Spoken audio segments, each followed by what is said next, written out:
آية بناني أني كننتم. أعوذ بالله من الشيطان الرجيم.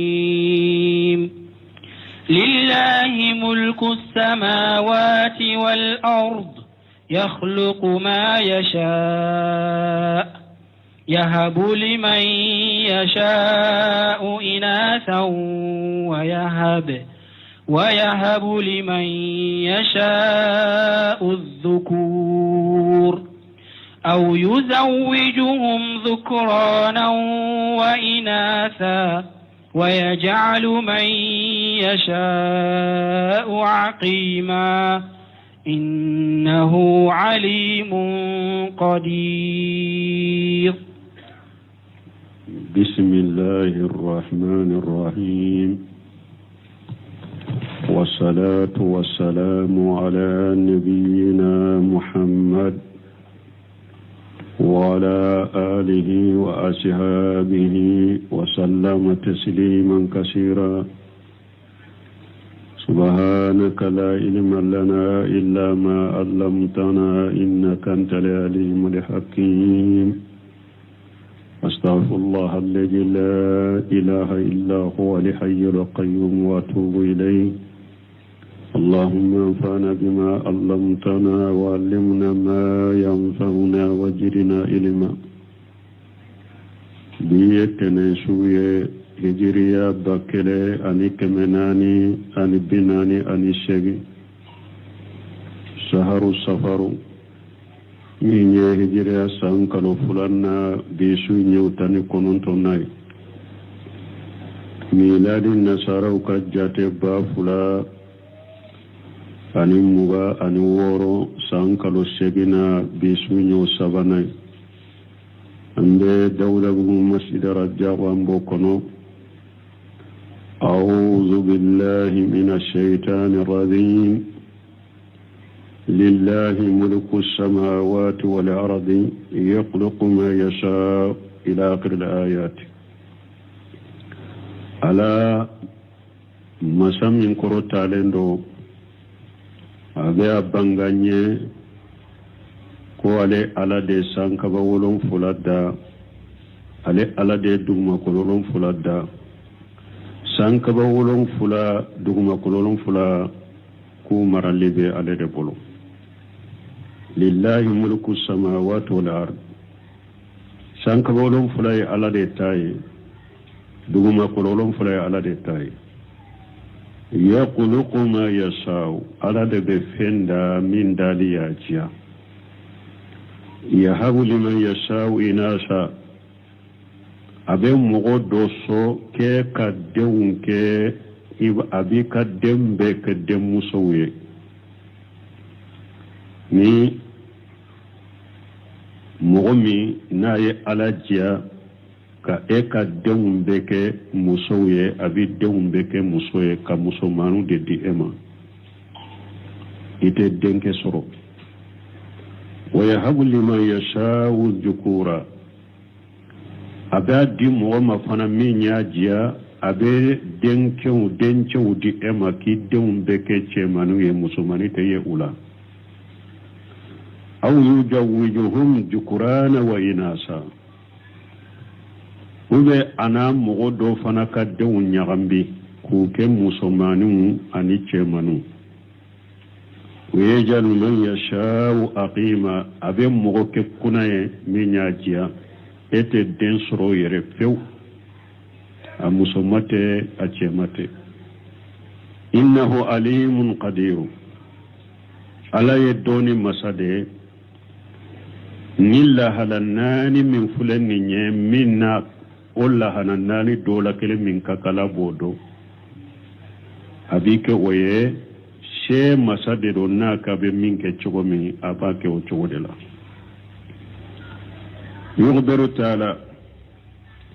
ibn kathir koko ala yan kibari ala min koro talendo annahu khaliqus samawati wal ard ko ale ala de sanka bawlon fulada ale ala de duma kolon fulada wa malikuhuma wal mutasarrifu fihima ko ale ala de sanka ba wolon fula duma kolon fula maraba ya le de e wale de ka ko be bolu kono وأنه ما شاء كان وما لم يشاء لم يكن كوني على كوني من يالي جاء ودبك مما جاء ودك وأنه يؤتي من يشاء ويمنع من يشاء ko ale ala de be mogo so min soni ya jiya abe mogo kumantiya min kumantiya ya jiya min kumantali o ya jiya wala mani lima ata wala muti lima mana ni ale ala ye mogo min so kumantiya bagatila wala muti lima mana ni ale ye mogo min kumantiya fara so bagatila وأنه يخلق من يشاء أو كو على دي بفندا من يجا يهاب لمن يشاء إناثا أي يرجعه البنات فقط على بي دم سو دم غدوما من على جاب أبي دم سو ديما قال البقوي كإبراهيم القليل عليه السلام لم يولد له أنثى bagawi ko komi ibrahima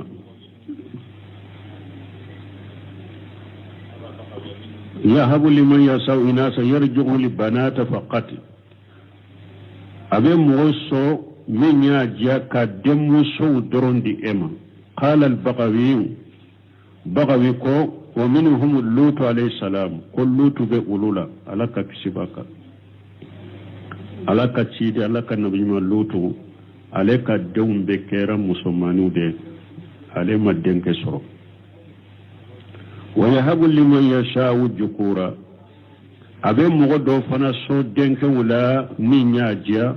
ay yarjuhu albanina faqati abi so denke udoronna e fana te dem muso sori dewum be ke denke wuye qala al-baqawi ko كإبراهيم لقليل عليه السلام لم يولد له أنثى كوكم إبراهيم على ترك إبراهيم على ككسباك دم مسما ولو ويه على فنا دم بكرة دنچ منودي أو يجوجهم ذكرانا وإناثا وبني على ني أي على جاء أبي مغدوك دم نغمبي كوكتش منون مسمانويه أي ويؤتي لمن يشاء من الناس زوجين ذكرا والأنثى على بمغصو نيسوني يا جاء أبيك إنوني فلين بدي إما تشيوني موسو أي من هاجة وهاجة يبدن تشيمانو سرو يبدن مسلمانو سرو قال البقوي كو كمحمد صلى الله عليه وسلم أكوكم محمد ولا كتير عليه الدين كوسرو أي الدين مسوسرو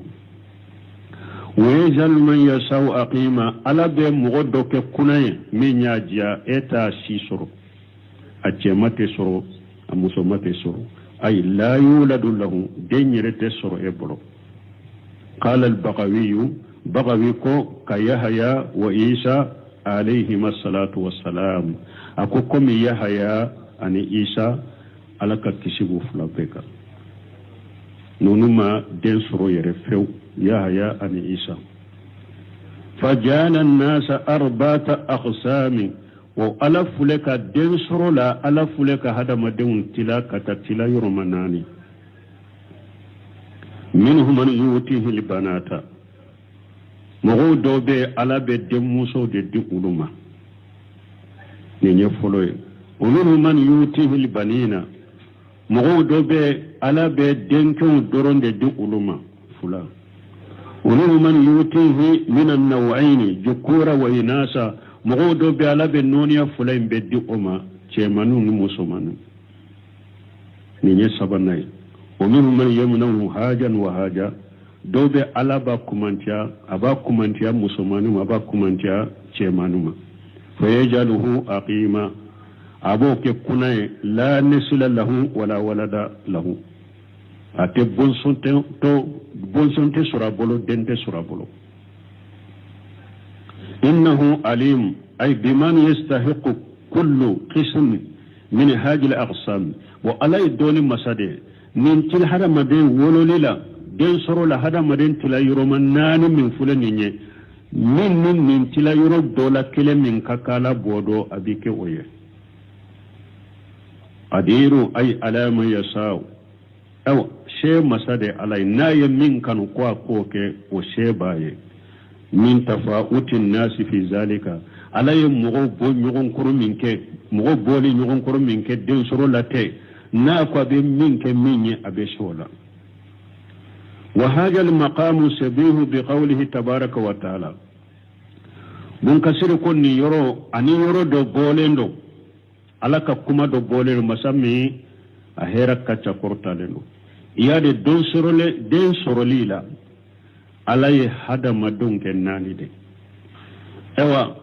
لسري فنالا دين فاولا فنا دين بويرو فنا لسري بو منو ناي بويرو فنا مغو فنا كبويرو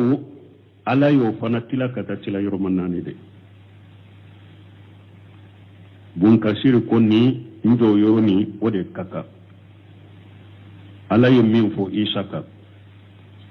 anni isa alayhi salatu wassalam wa hadha al maqam shabihu li qawlihi tabaraka wa taala anni isa alayhi salatu wassalam nin jo yoro ni min bolendo ala yo min fo isa ka kola ala katamuna kisibaka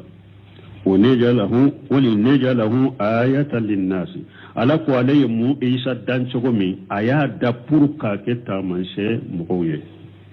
قالك سيبايانا كما سيائر مغولا أي دلالة لهم على قدرته على إيسا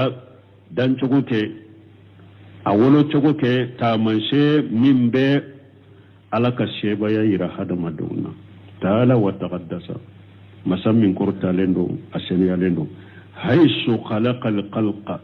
على 4 أقسام دين سرو علي هذا مدون تلا دين سرو لكوكة تلا يرمناني يتشغمي علي هذا مدون فندا دان شغو فنلا تلا يرمناني فآدم عليه الصلاة والسلام مخلوق من تراب لا من ذكر ولا أنثى علي آدم دك بو بغدلا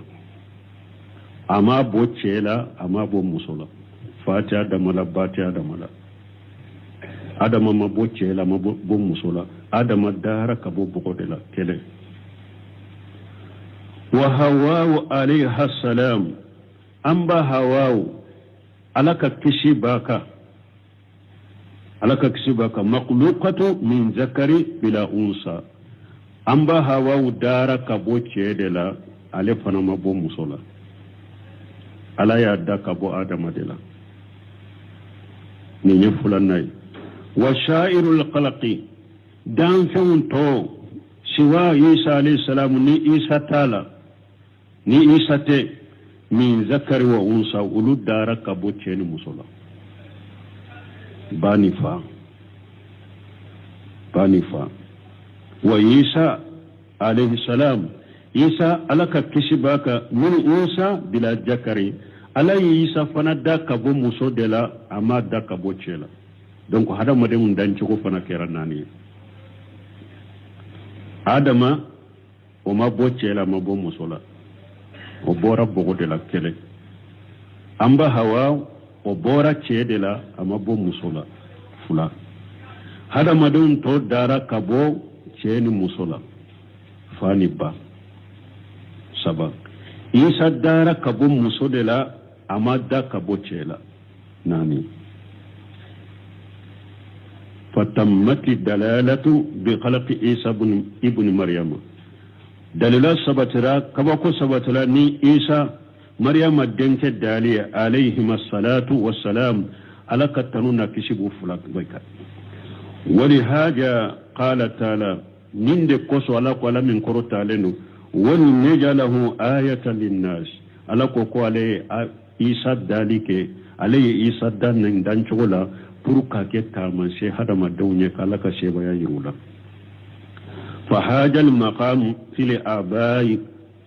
nin joworo nimbe faula mana hada madon dan chogo ka bo faula chogo nani wal maqam al awwal fil abunai me joworo fulo min nanya fo aya kono o yedde untai dun soroli hada madon tilala kata tila yirman nani faw fanala hada madon tilala kata tila yoromanani وكل منهما 4 أقسام نونو فلا بيت لا يرمناني دون سرو تشغو هذا ما دون سرو تشغو بلو تلا يرمناني فاو فنا فان فلا هذا ما دون ولو تشغو كابو فاو فنا لا تلا يرمناني فسبحان العليم القدير سنابي الله مسامي يدوني مسامي يسي مساي متما مي على تنبي مغو كمغو لا كمغو سو دنا توسركلاكم من على يا دامنا مسلمانوما كسرو تشمانو دي كدي هذا ما دنيا كتمي مسلمانوكا بل عربو تنبي مسلماني نانا ما يسودو يره ni musulmani tumanduye nu dola kele na ya fuye ku ka muso jigina nu ko aye musulmani de soro doro unyaw be pile jalla wazi musu wadda wa huwa kajim me munna ala ya damina musulmani uya ama damina chemanu la pour hada maden ki janto musulmani la ni mo mi nye musulmani don kera muso de kana dimi abemina ko ala de ka doni ala de ka soni do don kera togo ya soro togo iye musulmanu de so ado ko ala ka soni de do ala ka latige de do e setala i muso yi setala mo re setala ala de ka soni de wa ino de ka kafana omina ni ala yi den be ke chemani de ado fana ko ala de ka soni do e ka cheyate ka teguyate ka foite ka muso ya tena teguyate ala de ka soni do ni ala ya di awma ni mun tawu nyagambira fana ado ala ka soni de do ala ka dili de do ikado ino de kaka iko mina ka ala barka daka ni ala yi minke kuna fana ima den soro few amina ala yi ka fo ala ka latike de do ala de yen ninke mo wore make ala de nodo ala de yake ala ka latike de do donc adamina na demuso la de pour mogo ku ganto demuso la o kado demuso munun dira uma demuso yere mu yere di awma koy abba sababu te e sababu te ala de do parce que hari o jahiliya jogo yimbe islamo do bolo sisa no o kam muso koni jigina demuso siya folo fulanna demuso sabana demuso muso imba yere nege ayi muso imba nege boche la siya kele ale jate do muso dindo sisa muso nyere de ba nege bo acela ewa hari o den wordo nasi anu la doli anu den kundi chogo nyuma take tuguni ale nyana muso re no muso note ala de kala tigedo ino de kakafana ala de kasoni do odiato ahmad ibn hanbali ale tumbe ayere dusu suma mu ko ale ma koy muso jigina ayedde muso de soro abafo waladatu lin nabil unsa abafo nabi nyuma yere ye muso manu soro alaka nabi nyuma yere ye muso manu de soro amara tumba yere dusu suma ni ode wala ankan nunu mina alaka latige ala de ya dima muso note de ikana muso koniya o kama ikana juguya o kama de do della ka do ta fonye aye muso furu kala ta kofe muso ndem folo kera muso e mani fulanna kera muso mani sabana kera muso mani akonni ma nimbo katana ye abenka do fa ntorila ya funi choda ko kanin ka do fa ntorila aye muso betige kanati ka muso wore furu ko fana lata ala ye munke o fana ka wa dembe kera musomani ay ko mun kana du fan torilla de o de ya denke folo soro o de labana ka denke folo soro ay donc hada made alaka latige kana ba ma de yene alaka latige de kala barka daka ika ala deli dem munun dire ma doro ala deli alaka barka dola mu madde soro ala de deli ala ki sodden mais kana limaniya wulila kani panika kani foyi ala kala tige de do an ka nunundo donc do fana be do della ka ke akam muso tora tara dogotoro sola muso jigina doro uya wele ko akana ko akam muso jigina kwa ye musoro kwa ye musosoro dimi ko jugo bolo anana ka do dotoro ka ko e ka fere ye joliye ika wurna sunu ka fere dotoro yo fodro ayo o wori sara musoni mogo munun tara no fe ulube fandoina borani fandoina kata haramu fo ko ye musomani so awa denkundi ko leta denkundi ke ko yere ba ke chume ko ka ko chula wati be demuso ko yere ka denkundi ke muso be min lakali che balima muso de farala le ka de ka denkundi sa ni fe nyine ka denkundi ke che ko leta de hara worna sa ko banna ku sara chula aba hakketo ko tuma mi ale fana tile bi nandi dafara ce ma ko jora le ma dilana ko ale ko ay e ma fo ko bari man ne de muso soro hara worna suni few e hari tara de passew sara docteur la ka boy ma har ne fo ima nan ladje ayen soro ni munye ka wonyonya tewa anka jala alaka tunanda mo balima donc an kan nunu ala da kalla tige donc wadi ya to ni mo te de muso fe ka caya de hari e wa jahilu ka jogo nabi islamu do bolo sisare wadi ya to qur'ana kono don dilila ala ya damina de muso de la folo ka pour ka valeri ke de muso la ani ka yirila ama yire dima koy abama dima mo gore ma ne ala de ya dima ikana bawla ikana dimo koro ni dimina ko dimina ala ka soni de koro i dimina ala ka latige de koro o man kan islam nyumai aha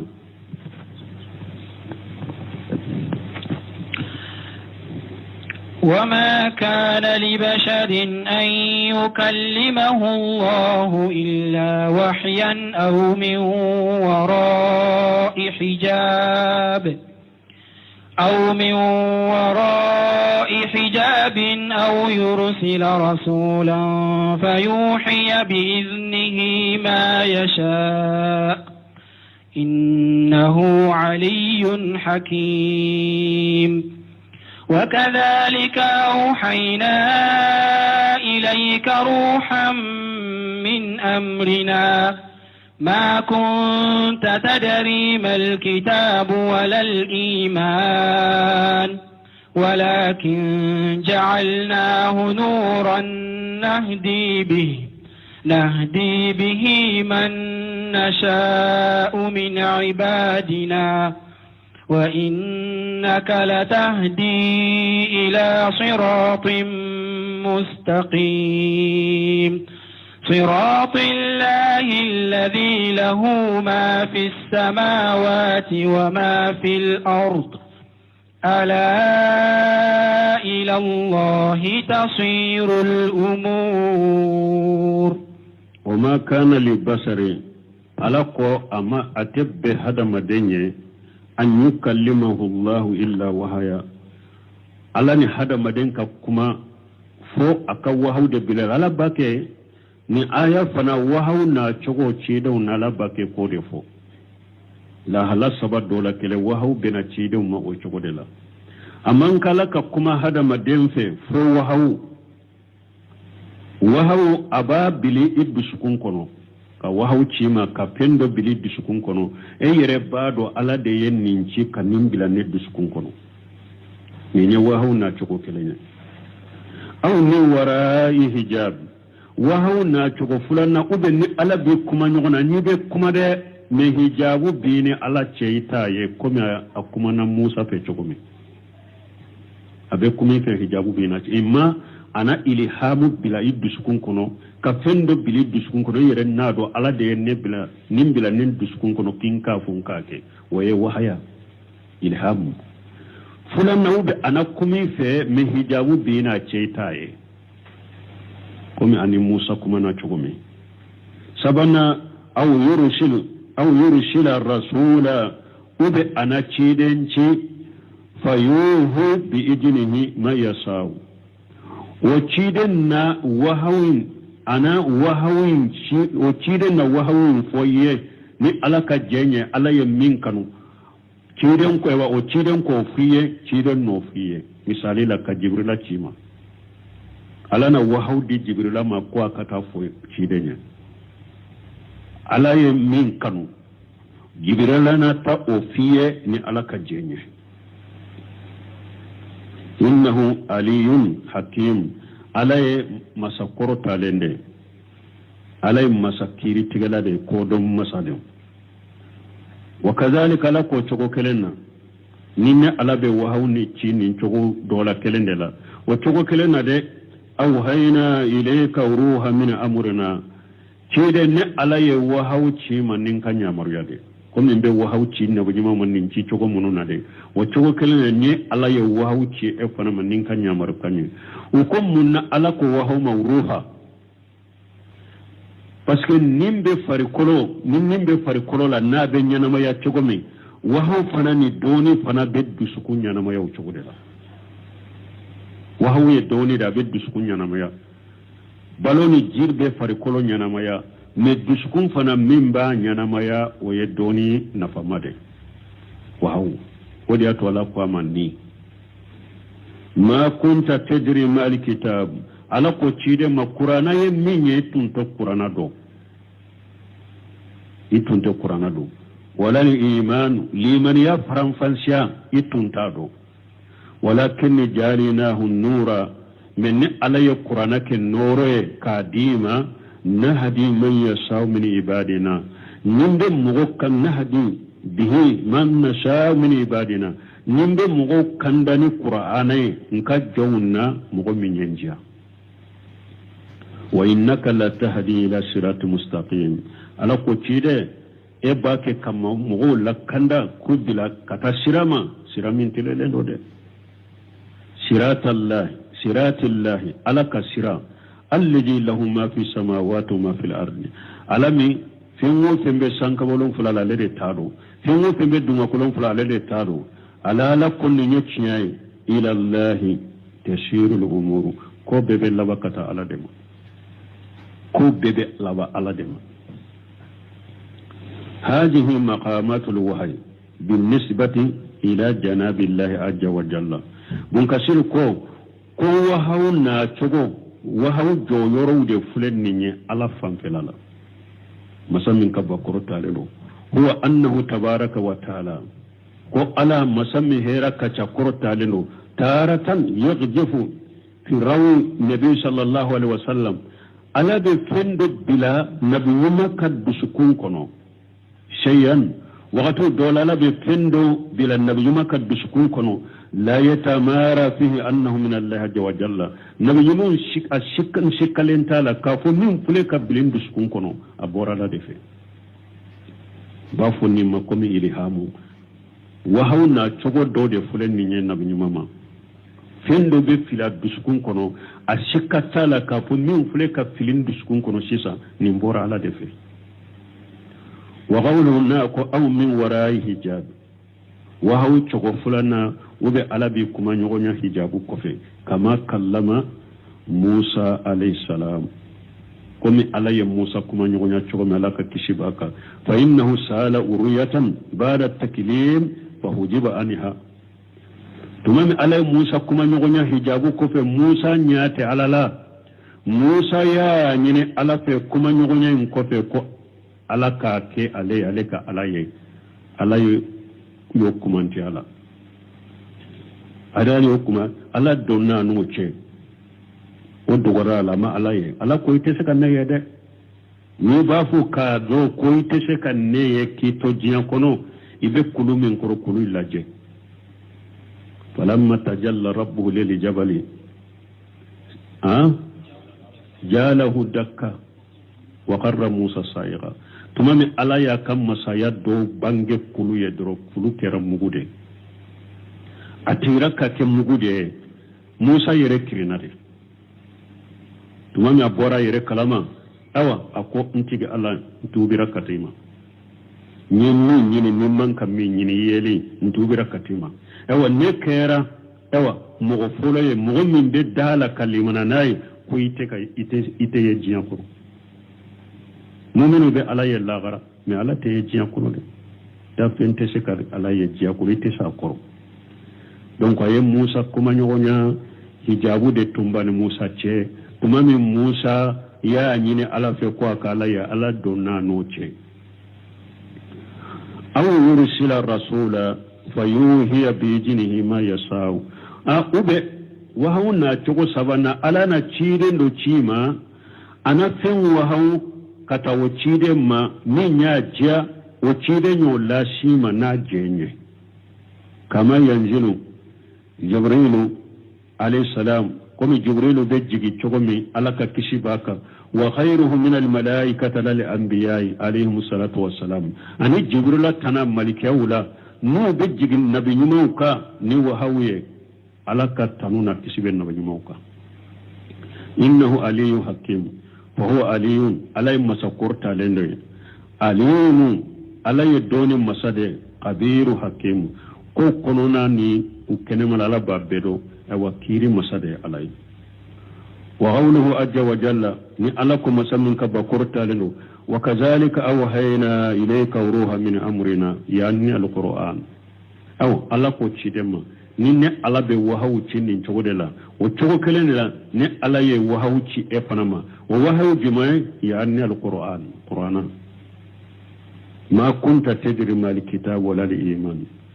etunte qur'ana do etunte liman ya faran fanshado ay ala tafsil alladhi suriya laka fil qur'an ala ye liman ya faran fanshiya min kima sariya e qur'ana kono etunto do san qur'ana kaji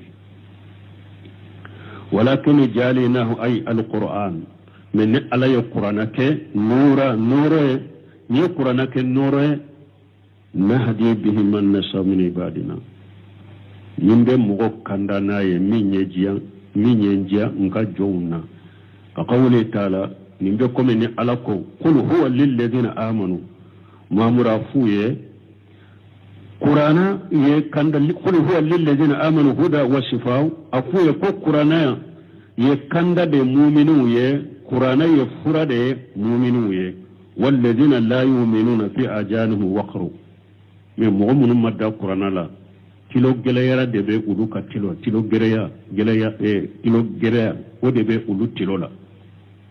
وهو عليهم آما awa qur'ana finyelana madede adigilana madebe ulu borote nyaasi doala ni madda qur'ana la etilo gerelende do tisika qur'ana me awa qur'ana finyelende be e boro nyaate sakaye wa qawlu ta'ala ni alako wa innaka ayya muhammad alako e muhammad la tahdi ila sirati mustaqim ibake kamugo kanda kata sirama mintilelendo huwa al-qulqul qawim min yajjogo nyumawe توحيد نجوم صراط الله أي شرعه الذي أمر به الله ألك سرا معنا ألك سريا على ينامرني سريا على ينامرني كني سريا مني يباك كمو ولكتا ودما الذي له ما في السماوات وما في الأرض مسمي سانكبولون فلا ياتاي دمكولون فلا ياتاي أي ربهما ومالكهما والمتصرف فيهما sankaba wolo fulani duguma kolon fula ufula tigi de alaye ufula marabaga de alaye ufura ka ko nyana bo baga de alaye wal hakim alladhi la mu'aqqiba li hukmihi aw ala de kiri masai no bo baga te ala ka kiri la ka funnin kiri ke ranka appeli ke amanye ai ko tala ka kiri la way hada madon luwa munun bu bolo jiya kono kiri dala me wote ala ka kiri la no bo bagate ala ka kiri la ni ala kiri min tige kabila yoro no abo yoro dala ala ila allah tasiru al umur aw ko be be labakata ala dema ay tarjul umur ko be shagi kata ala dema fayufassiluha wa yuhakkimu fiha ala be ko nunu faram fansi qiyamah keneka ka kiri tige ko nununga subhanahu wa ta'ala مسمي سنالين أقرطا لنو سبحانه وتعالى أما يقول الظالمون والجاهدون أولوا كبيرا على سنالين على قرطا لنو كبوتون يلك لو بكم ننفو علىك بمبانتو بكم ننفو علىك على قرطا لنو كبو أولوما قرطا لا قرطا ni أكبو قصبه بلو نين سورة بني suratu sura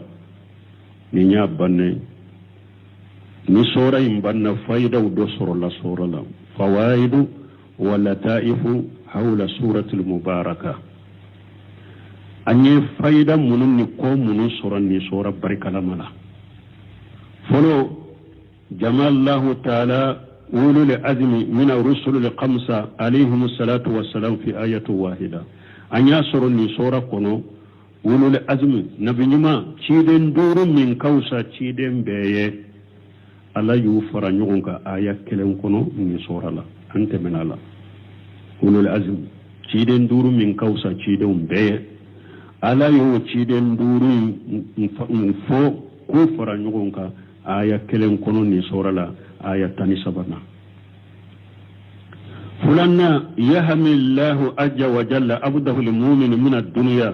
kama yahmi ahaduna maridahu min ta'ami wa sarad rafatan wa rahmatan bihi anya faida soro ni sora kono ala baka jommumini abi kumantiya jiala puro ikan nafa kama ikan tere kama abi kumantiya jiala kome aun dola kele ika bana bagato na banana no ko nindumuni sugu ika bana bagato kana dode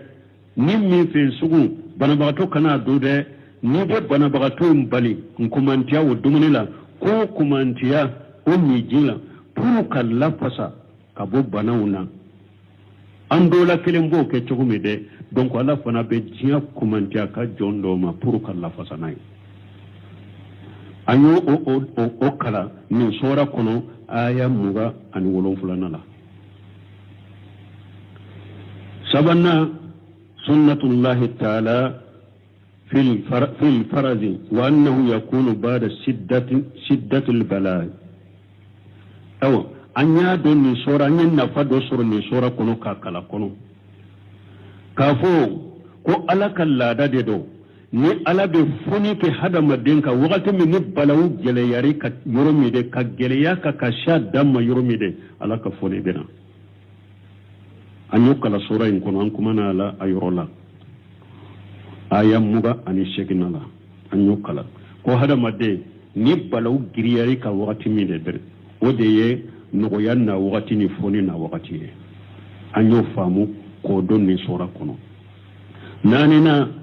la majala li ahadi an yata'arrada aw yahjan fi amri juriya لأنها هبة من الله فمن وهبه الله ذكرا فليحمد الله ومن وهبه أنثى فليحمد الله ومن زما له الاثنين فليحمد الله ومن لم يهبه الله تعالى فليحمد الله anya ado sora kono ko hada maden do yorote ala denkola hada maden den munun be dima e kana balamire to e ka denkola e kana nisonjia e ka denkola parce que denko fule ala ka soni de do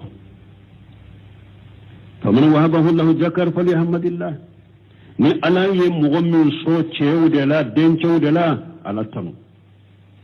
ومن وهبه الأنثى فليحمد الله نمغم عليه غرجاغي دم سمانو دلا إما دنك سرو على التنو ومن جمع الله الاثنين فليحمد الله أو نمغم عليه فرين بفرنجون كاكوديما تشوني مسو على التنو ومن لم يهبه الله تعالى فليحمد الله نعلم من سوير بو دنا على التنو ala ka soni de do anyen nin kala sisa kata aya bi nani ni kononto kata aya bi duruna anyen nonun kala o kono duruna jakara Allah istighfar al malaikatu marratan fi surati sura wa yastaghfiruna liman fil ard duruna anye faida surne aya kono ka kala kono ala ya fanye kom malikiyawu be ya fadeli ke mu'minu ye sinyafula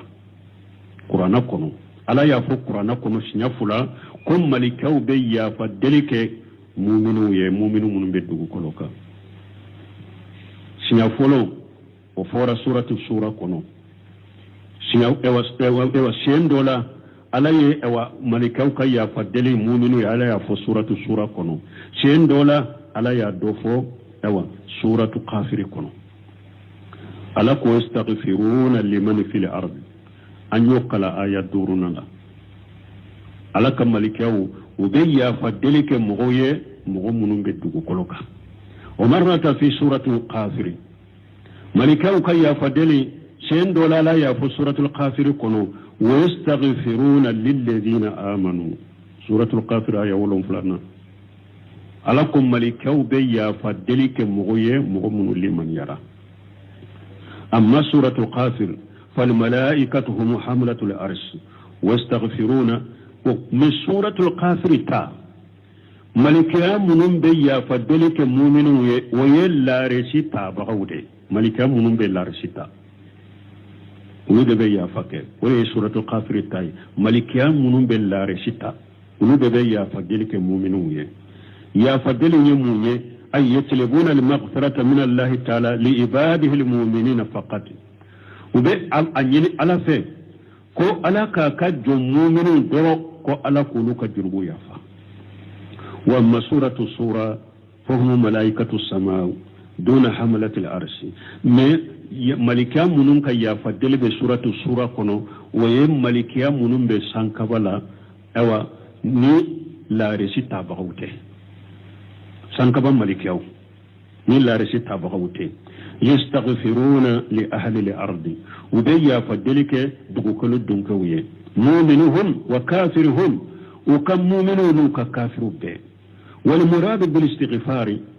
donc la ñini ni ya fa deligne o yorola telebo rajul lahum wa sa'atu alayhim nan ko surata min fulenni comme malikiya munun be sanfe ube ala deli dugu kono dunkew ye ko ala ku ka jurubu ya fa wo uluka duawun beke mu'minu ni kafiru bede mais nan ko ka duawu beke mu'minu kafiru be la ñini munye o ya fa delila awi ako yede ka garjage ñini dugu kono dunkow ye ala ku garjage ani ala ka yurwali kuka al qurtubi yen ni fonni chogola mamna qurtubi ka tawsila ayen ni fonni chogola donc ni sora kan nafaw nununde do wala mbalmu sora ni ala ko innaka la tahdi ila siratal mustaqim an ka don ni yoro fanala al hidayatu hidayatayn hidayatu tawfiq wa hidayatu الرصاد وهيادة الرصاد هداية العلم وهيادة الرصاد كان دا يتشغو يفلده هداية التوفيق ما نكي بسيما كاندا دو بسكون كنو كي كاندا وتدام في مبلو وبي على كلمة ودي بلو وفلي آية كنو ني على كوتشيد ما إنك لا تهدي من حببتا ولكن الله يهدي من يشاء ala ko cire ma ete se kam mo kanda min kadi e koy ni ala debe mo kanda min kana lienjia ala yo foye abinanke abu talib ka kibari ala cide nya kanu chogo ya be aka abu talib kanda amashe ala ko ma akon cire ma ko te se kam mo kanda min kadi e koy ni ala debe mo kanda min yenjia ala e kanda bo cide mbolo o yorola o ye hidayatu tawfiqi de kote danfe mbolo ka kanda noni ka do hada maden bi sukun kono ka hada maden be sengu ka kanda o be ala de bolo wote danfe mbolo donc kanda to ya fulana hidayatu rasali hidayatu hiya hidayatu risadi kanda le kibila sira ka sira yirila kibila sira hidayatu risadi ko be danfe mbolo be hada maden mbolo wode be cide mbolo ala yo fule ko wode foya innaka la tahdi ila siratal mustaqim ala ko cide ibake kam mo kanda kata siram min tilele no de ni yede kibla sira ka sira yirela ninde ala tay ninde cide tay ninke kanan ninke nimbe cide mbolo nimbe danfe mbolo bila sirali ka hada modem bila sira donc o kanda o be cide mbolo o be danfe mbolo ni nye kanda to ya fulay do be to ya sabana foy الهداية الإثبات معنى التثبيت كود فل سورة وبي سورة فاتحة تاكو اهدنا الصراط المستقيم صراط الذين أنعمت عليهم غير المغضوب عليهم ولا الضالين. نسال بغا باكي كافو نسلم باكي كافو اهدنا الصراط المستقيم اكرمون يتللنتوا يكندلنتوا ما نيبه صراط من كالاكي سباتي ibe siratirele min ka ala ki sabata ka donc dow be kanda tila katan tila yoroma saba tawfiqi o be ala kelempe de bolo risade o be hadama dem bolo kam go bila sira ka sira yirola sabatile fana waye suratul fatiha tay silama mu'minu ka salli la be ala dali hidina siratal mustaqim koro de ala be siratirele min kai kin sabata ka waye de ewa sabati kanda nyini ka ewa sabati nyini kandaka ka sabati nyini kandaka donc kanda yen min chogo ya wude ambe ala deli nin chogo ya saba nin chogo ya hidayah tawfiqi ani kan sabati ala ko kanye kanke mo ya fana membe mo kandaka ka siratilele umma ambe ala deli ala ko kanye sura jora ya ni ala sonna der sura qurabeta subhanakallahumma rabbuna bihamdika ashhadu an la ilaha illa anta astaghfiruka wa atubu ilayk. تفسير سورة الشورى آية بناني أني كننتو